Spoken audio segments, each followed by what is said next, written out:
Everyone and welcome back. Our today's topic is investment multiplier model which was given by J.M. Keynes. So what is multiplier? The word multiplier is derived from the word multiply. When we multiply a value, the final value increases manifold. For example, if we multiply number 5 by 10, the answer is 50. That means this value 5 has been increased 10 times and now the resultant value is 50. So in the same way, the investment multiplier model shows that when there is an increase in the investment, then the national income also increases many times. The concept of multiplier was first given by F.A. Khan in the year 1930. F.A. Khan in the year 1930, and he found when there is a change in investment, then it will lead to a change in employment.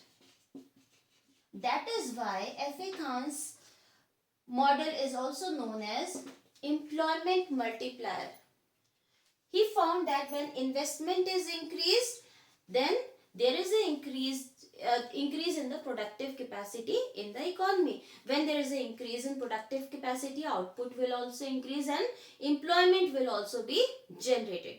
That is why F.A. Khan had given the concept of multiplier, which studied that change in investment will lead to change in employment. That is why it was known as employment multiplier. Now this concept was modified by J.M. Keynes, and in the year 1936, when he had written his general theory, he had given the concept that change in investment will lead to the change in the national income of the country. Now what happened during the Great Depression? There was a fall in investment in the economy, and the fall in investment caused the fall in aggregate demand also. So during the Great Depression, what happened? There was a decrease in the investment in the economy, and which caused the downward shift in the aggregate demand also. When there is a decrease in the aggregate demand, then national income also decreased. So change in investment caused change in national income. That means fall in investment led to the fall in national income of the country.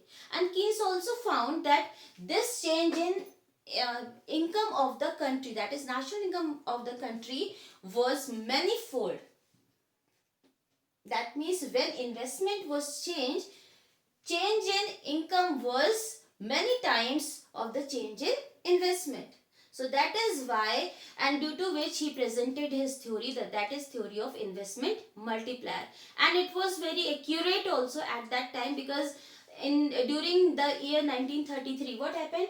The change in investment, this is the data of 1933, change in investment in the US, because depression started in, Great Depression started in the United States of America. At that time, there was a change of 47.5 billion US dollar in investment. So investment decline, there was a decline of investment for amount US dollar 47.5 billion, due to which the national income or the GDP of US declined to US dollar 93 billion. So it was found that when investment was declined, national income also declined, but it was more than the decline in investment. So that is why at that time the value of multiplier was 2. So now before proceeding further, we will just specify some of the assumptions of the multiplier theory. So first assumption is that MPC remains constant it does not change. So these are the assumptions of investment multiplier model. Now what is first is MPC is constant. That means it does not change. What is MPC? MPC determines the change in consumption which is due to the change in income, and the change in consumption also causes the change in income also. So when MPC is constant, that means slope of AD is also constant, and that is why AD curve is a straight line. What happened? That the slope of, this is the slope of the AD curve, and the slope of AD curve depends on the slope of consumption curve, because the slope of investment curve is 0. It is horizontal straight line. So that is why AD curve is parallel to the consumption curve, and its slope is equal to the slope of the consumption curve, and the slope of consumption curve is MPC. So that is why the slope of AD curve is also MPC. Since MPC is constant, that is why AD curve is also a straight line. The second assumption is it is a static theory, it does not change. So this is a static model. That means there is no time lag. No time lag means there is between two changes, when two variables change, there is no time lag between those two changes. Suppose there is a change in I, immediately there will be a change in AD, and immediately there will be a change in income. So there is no time gap between two changes. That is why it is known as static theory. Now third assumption is excess capacity. Excess capacity in the industries, excess productive capacity in the industries. It means that some of the productive capacity is remain idle in the industry. That is why when aggregate demand increases, then it is possible to increase the supply also. Next is closed economy. Closed economy means whatever is produced in a country is consumed in the same country, and all the consumption demand is fulfilled by the production in the domestic country only. So we are consuming, there is a single economy, consumption and production. So what producers are selling the goods in the same economy, the consumers of the same economy, in the same way consumers are also demanding the goods or using goods and services which are produced in the same economy. That is why there is no transaction with rest of the world. That means there is no import or export in the country. Next assumption is prices are stable.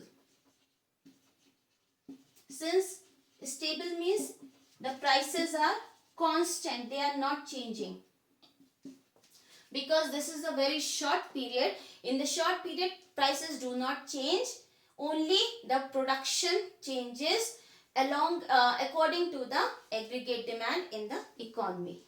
And the last assumption is no financial institutions.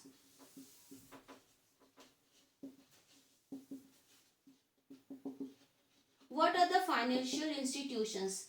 Financial institutions are institutions like banks or other financial institutions which provides loans, etc. So what happens if there are financial institutions? What happens? We save money, we deposit our money in the banks, and then these banks lend money to the investors. So what happened? What my saving is channeled through the financial institutions to the to the firm sector or the business sector. So if there is no financial sector, in that case, if I'm saving something, it cannot be channeled to the investment sector. So there are no banks and no other financial intermediaries, institutes. So these are the assumptions of investment multiplier theory. Now we will proceed further with our theory. First of all, what is investment multiplier? How do we define it? So investment multiplier refers to the ratio of change in income to the change in investment. So what is investment multiplier? Refers to the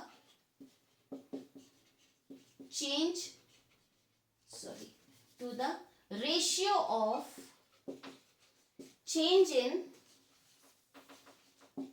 income, that is, we can write it as a delta y, to the change in investment. So what does it tell? It tells when there is a change in investment, it will lead to the change in income. So we can write investment multiplier by using the this formula. We denote investment multiplier by K. So this is investment multiplier.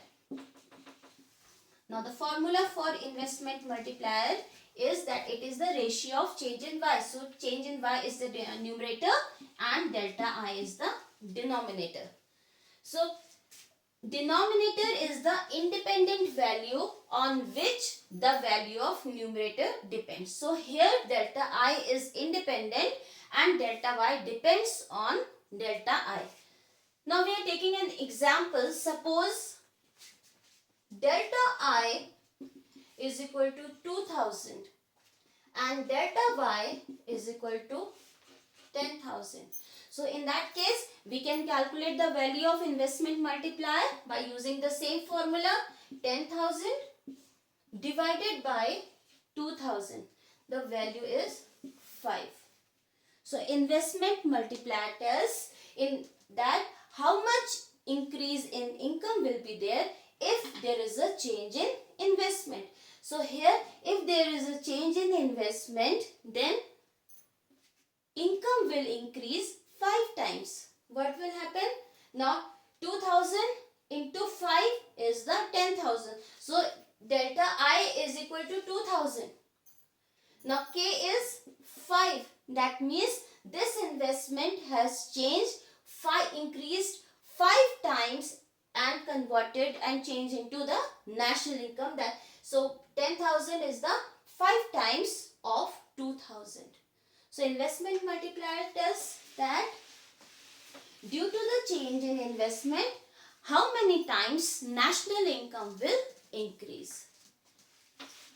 Now we will try to understand the working of the investment multiplier.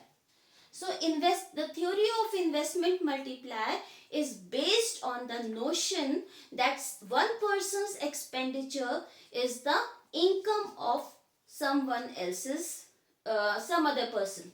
So what happened? Expenditure is equal to income. One person's expenditure is the other person's income. Suppose Reliance Industries wants to expand its business. Now they will establish a new unit. They will buy machines. Suppose Reliance Industries buy machines worth 100 crore and they buy these machines. Who is buying? Reliance Industries. Now they are buying these machines from the TISCO, that is Tata Iron and Steel Company. So what will happen? This is the expenditure which is made by the Reliance Industries. Now this money will go to the Tisco 100 crore. So this is the expenditure which is made by Reliance Industries, is the income of the Tata Iron and Steel Company. So the expenditure which is made by one person is the income of someone else's.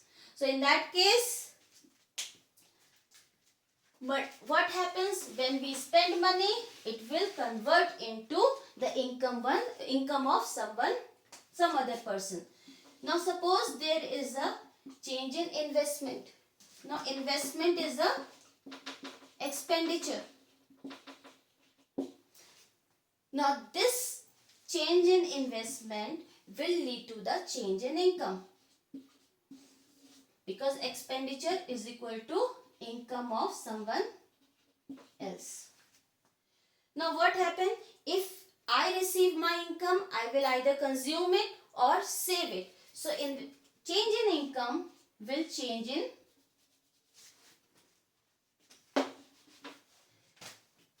lead to change in consumption, that is delta C, and some part of my income I will save also. Suppose the value of MPC, that is marginal propensity to consume, is 0.8. In that case, some part of is saved and some part of this income is consumed. Now whatever is consumed again become income, converts into the income of someone else. Now this is the expenditure and it will turn to the delta Y, and this is the income. So expenditure is equal to income. Again it is either consumed or saved, and consumption will again change in income. So in this way the investment multiplier model works. How? Suppose there is a change in investment of rupees 100. It will become the income of someone else. Now the person who has received this 100 rupees, he will either save it or consume it. Now since the MPC is 0.8, that means 80% of the income will be consumed. So it is 80. And 20% will be saved. So 20 rupees will be saved. Now the money which is being saved, what happens? It is withdrawn from the money circulation or circulation of the money in the economy. Now what happens? This 80 rupees again becomes the income of someone else. Now again that person will save 20% of this 80. 20% of 80, this 80 is rupees 16, and will spend rupees 64. Now this 64 will become income of someone else. So what happened? Initially the investment was made for rupees 100. Now again this investment was converted into delta Y. Now again, due to the consumption of 80, income has been generated which is equal to 80. Again due to consumption of 64, income is generated equal to 64. So it is clear from this figure that when there is a change in investment, there is a manifold change in income. Now what happens? There was a change in investment for rupees 100. Now how much income has been changed? 100 plus 80 is equal to 180 plus 64 is equal to 244. Now change in Y is equal to 244 plus, because this process will keep on going till the time the total value of delta S or the total savings becomes equal to the initial investment. Now it is clear from this example that when there is a change in investment in the economy, the change in national income will be many times or many-fold to the change in investment. That is why it is known as multiplier model, because investment is multiplied and then it becomes the national income of the country. Now we will see what are the factors which determine the value of investment multiplier? So there are two factors. First is initial investment.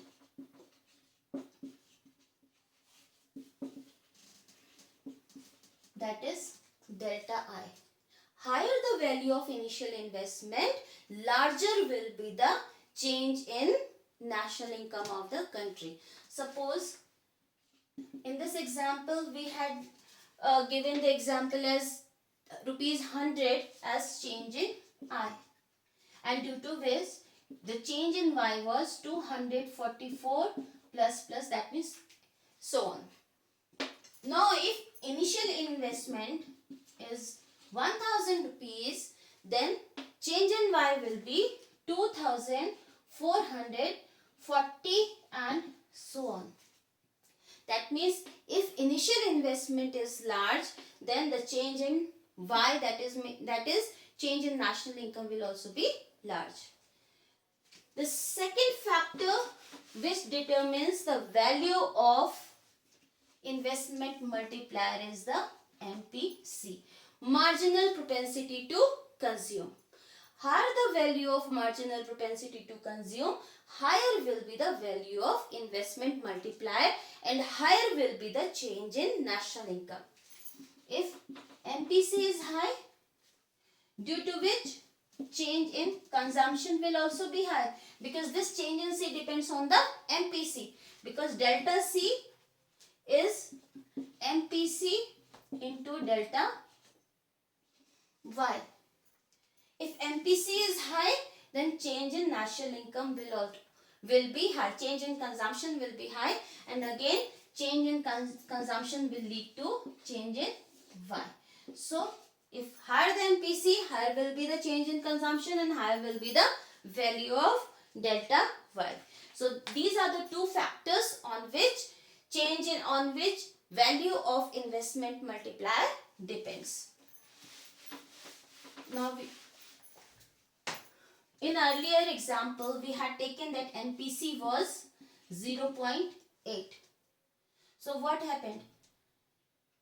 Initial investment was rupees 100, due to which change in Y was 100, and since 0.8 means, then it was delta C was also 80, because 100 into 0.8 is equal to 80.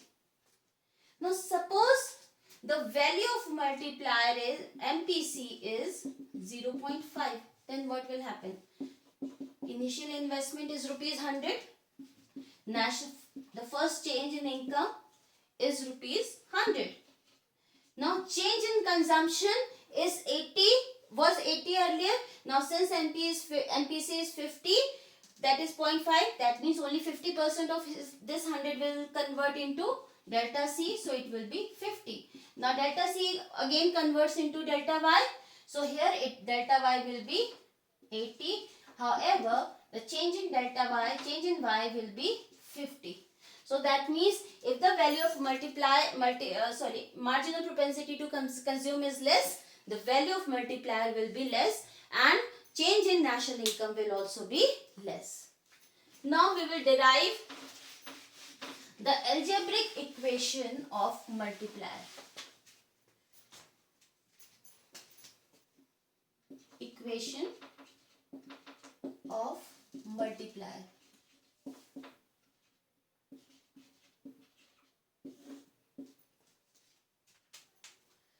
We know that at equilibrium level, AS is equal to AD. Wherever aggregate supply is equal to aggregate demand, there will be a equilibrium level in the economy. Now AS we can write it as Y and AD is equal to C plus I. So this is the equation of equilibrium. This is first equation. Now since investment multiplier model studies the change in investment, the effect of change in investment on the change in income. That is why we can rewrite this equation in the terms of change. So rewriting equation 1 by introducing the change. So we can write it as delta y is equal to delta c plus delta I. That means when income is changed, there will be a change in consumption also, and there is a change in investment also. So this is equation 2. Now we know that C is equal to C bar plus BY. So we want to know the change in consumption. Now the consumption is C bar plus BY. Now C bar is constant. C bar is the autonomous consumption, that is consumption at zero level of income. So it will remain constant. It will not affect the value of C. If there is a change in C, it will be because of change in Y. Because this is constant and does not change, and this is also constant. So when there is a change in the value of C, it will be due to the change in Y. So we can rewrite it. Delta C is equal to B delta Y. So whenever there is a change in consumption, it will be M. And we know that B is equal to MPC. So it will be MPC into delta Y will be the change in consumption.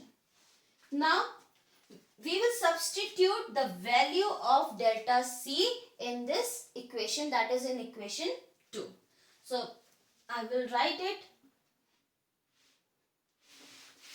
on the top of the board. Substituting the value of delta C in equation 2. Now we can write it as delta Y is equal to, instead of delta C, we will write B delta Y. So it is B delta Y plus, we will copy the same thing, that is delta I delta I. Now we will further solve this equation. This term is in delta Y and this is also in delta Y. So that is why we will shift this term to the left hand side. So what we can write it in this way. Delta Y, this will become negative value when we shift it to the left hand side. B delta Y is equal to delta I. Now solving it further, we can take common delta Y. So delta Y 1 minus B is equal to delta I. Now we have taken delta Y common. So instead of delta Y, 1 will be remaining here and B will be left here. Now we will cross multiply the values. So in that case, delta Y, and we will cross multiply. This delta I will come here and become the denominator. This is delta I. Now this 1 minus B will go to the right hand side and become the denominator. So it is 1 upon 1 minus B. Now we know that B is MPC. So we can write this equation as delta Y upon delta I is equal to 1 upon 1 minus MPC. Now we know that 1 minus MPC is equal to MPS. So it is 1 upon MPS. Now delta Y upon delta I was K. So it is K. So here now we can see that there are 3 ways in which we can calculate the value of investment multiplier, which is denoted by K. So K, there are 3 formulas. First is K is equal to delta Y upon delta I. Second is K is equal to 1 upon 1 minus MPC. And next is K is equal to 1 upon MPS. Now, if we want to calculate the value of delta y, in that case, we can convert this formula. So, delta y is equal to, now we will cross multiply it and take the delta I to left hand side. So, it will become K into delta I.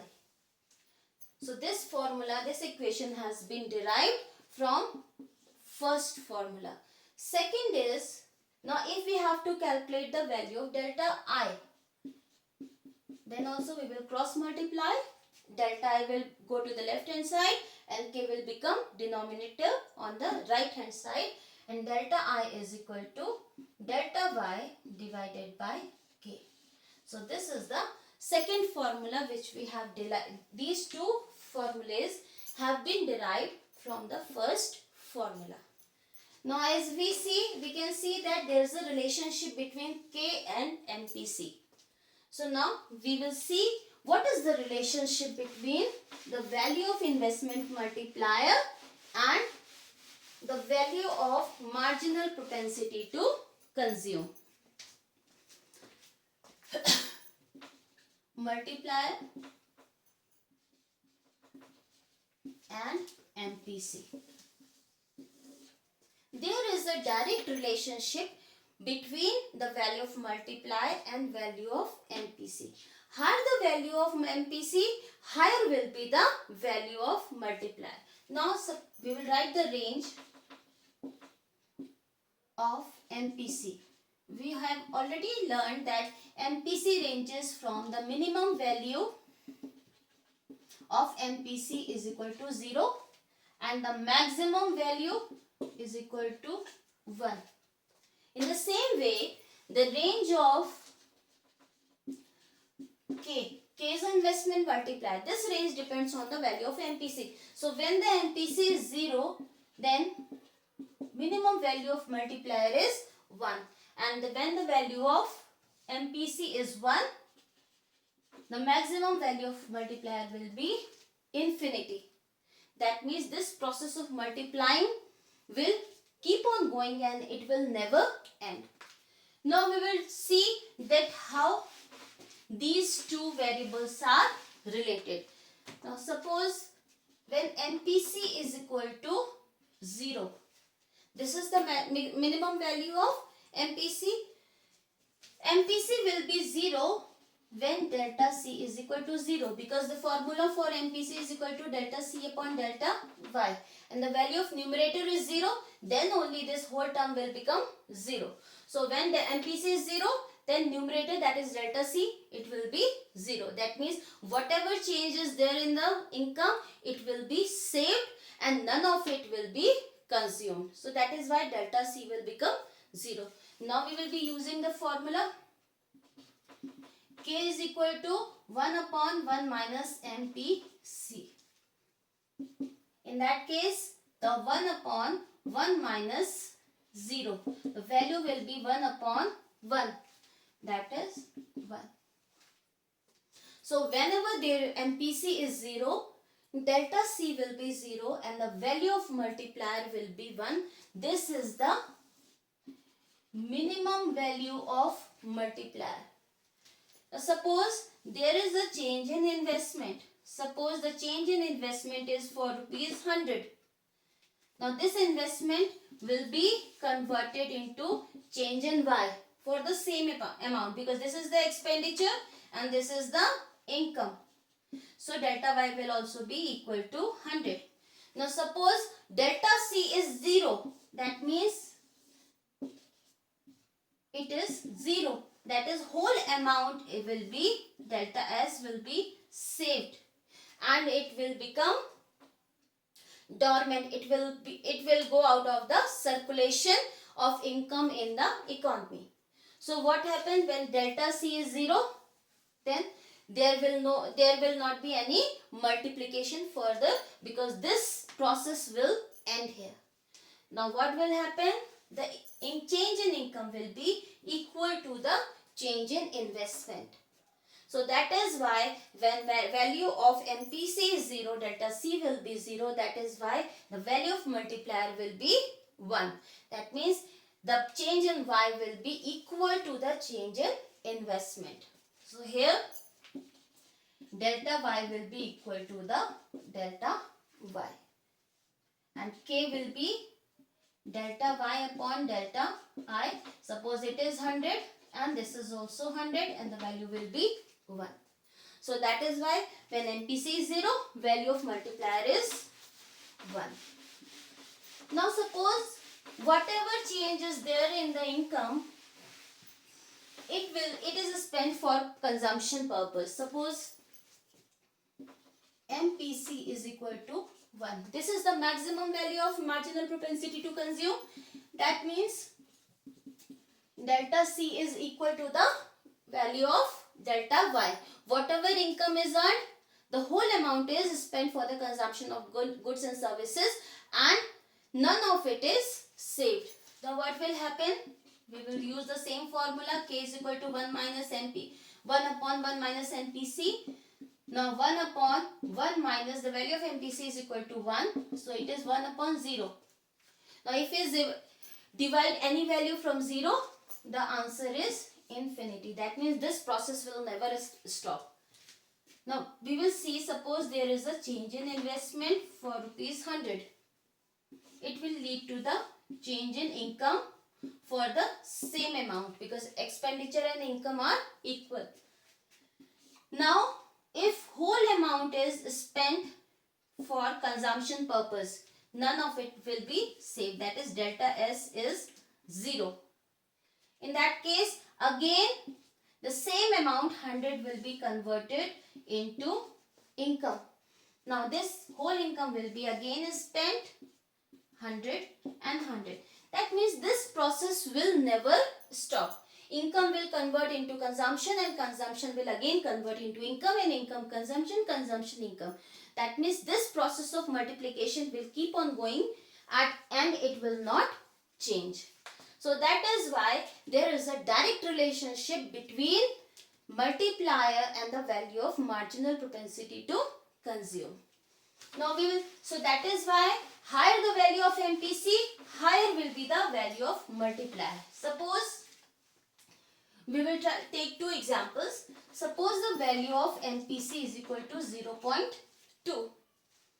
So in that case, the value of multiplier will be K is equal to 1 upon 1 minus MPC is equal to 1 upon 1 minus 0.2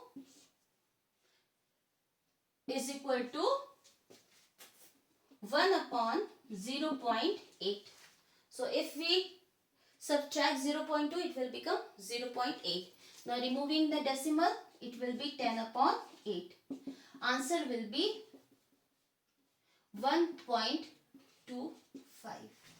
So if the value of MPC is 0.2, the value of multiplier is equal to 1.25. Now suppose we increase the value of MPC. MPC is 0.9. In that case, value of multiplier will be K upon 1 minus MPC is equal to 1 upon 1 minus 0.9. So 1 minus 0.9 will be 0.1. Removing the decimal, adding the 0, it will become 10. Now higher the value of MPC, higher will be the value of multiplier. So MPC is 0.2, then multiplier is 1.25. If MPC is 0.9, then the value of multiplier is 10. So in this way we can see that there is a direct relationship between the value of multiplier and value of marginal propensity to consume. Now we will continue the same topic in next video also, and that's all for today. Thank you so much.